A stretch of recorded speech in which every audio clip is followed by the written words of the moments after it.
Now, I don't know if you guys agree or disagree with me, but my overall approach to Warner Brothers is that they really should pull Aquaman 2: The Lost Kingdom from theaters, never release it, and just directly, put it onto either video or streaming and call it a day. That's my overall take on this, because we already know that it's been a disaster through the test screenings, people walking out, getting negative criticism, and it's an endless, vicious cycle for WB with Aquaman 2.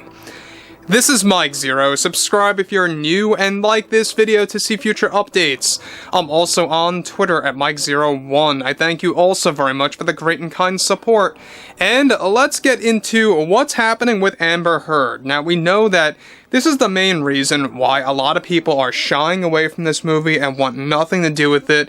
But there's also another reason above that, is that this movie just flat out does not look good to many people. To the majority of people out there, it looks too busy in the trailer looks very underwhelming, it looks way different, and it's not quite on the same spiritual level as the first film. It feels like a totally different movie in tone.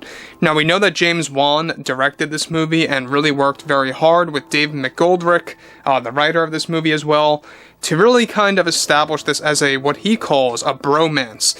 But let's get on to Amber Heard and what's going on with her in the present and what is actually happening between herself and WB, shall we? Now, we know that Amber Heard has gotten so much criticism, and rightfully so, based on what she did with Johnny Depp, not just because of that, but her attitude, her way of lying and manipulating to the general public is just another fine example of how terrible of a person she really is.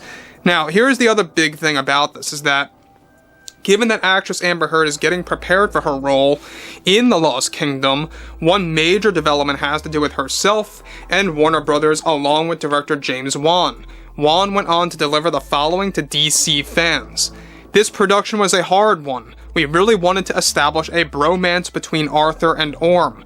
Our one complication that we had on set on many times, was between Amber and Jason. Amber really felt like this film should have been centered on her, and she wanted this to really be a Mera-centric film. There were times where Amber really insisted to myself as a director to convince WB to really allow her screen time to outweigh Orm's in this film.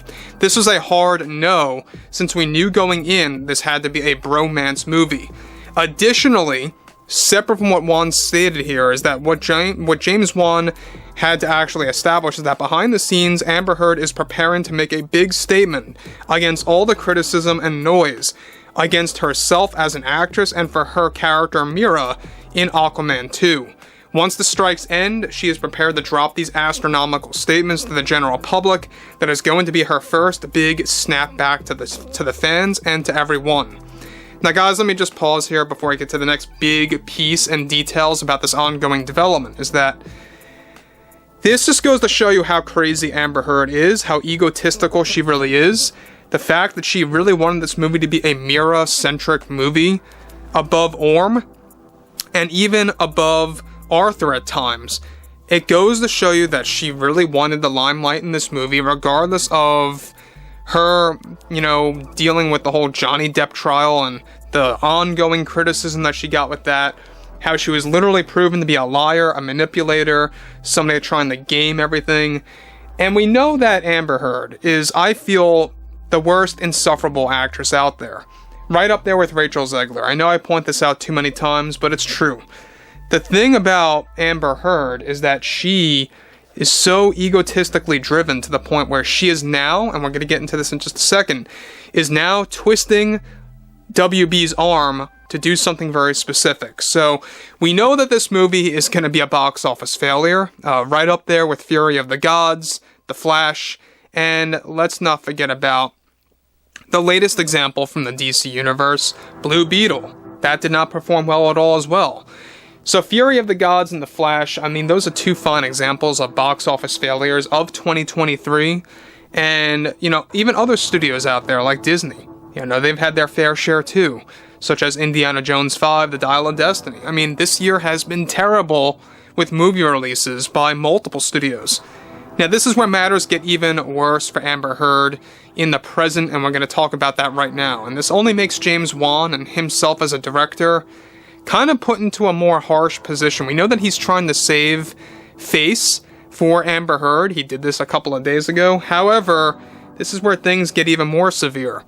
So, Amber Heard is also having growing issues with Warner Brothers and is practically forcing them now to include her in many of the press interviews for Aquaman 2 if the strikes end by early December, something that she feels that she deserves. This is the ongoing drama between herself and WB, that she is reportedly demanding more roles from them that are separate from the DC universe in order to expand, which, by the way, guys, makes no sense. WB wants nothing to do with her anymore. The fact that she's going out of her way, trying to really change their mind, again, pure insanity. It's the truth. So this is the ongoing drama between herself and Warner Brothers that continues. Now, James Wan also had this to state. Our other complication with Miss Heard is that she wanted many of her scenes to be altered, where she was on her own and standing her own ground apart from Arthur and Orm. This was a demand or request that we could not establish due to the story, and it's a request that we kept on getting pressed by Amber. All in all, this is a great bromance film at its finest. You know, here's my only criticism of James Wan, is that he loves to use the word bromance a little too many times. I think that what he really should use, you know, call me crazy, is maybe like a bro or a brother Bond film. Something like that. I don't really know why a lot of people tend to use the term bromance. It just seems a little odd to me. That's just my opinion. But back to Amber Heard. This is proof, living proof, that she is an egotistically driven person. She doesn't care about any kind of ramifications or any kind of way of destroying her image. As long as she gets money and as long as she gets a role, she's fine and A-okay. That's all she really cares about at this point. So, WB, I mean, this is a very big situation. They know that the right thing that they should have done was to cut out Amber Heard entirely. Had they done that, I think that they would have dragged in more viewers. Probably not by many anyway. You know, I don't think many people are even asking for an Aquaman sequel to begin with. You know, at least this one in particular that is so different in spirit from the original, you know, from the first film. So I just think that everything related to Amber Heard is an ongoing disaster. Now, we know that she has one movie coming out, by the way, this October. It is not by WB, just to be very clear with you guys. She does have a movie coming out next month that I believe is called In the Fire. Correct me if I'm wrong, but this is a movie that really is something that's centered on her strictly, and it's going to be probably one of the last ones out there.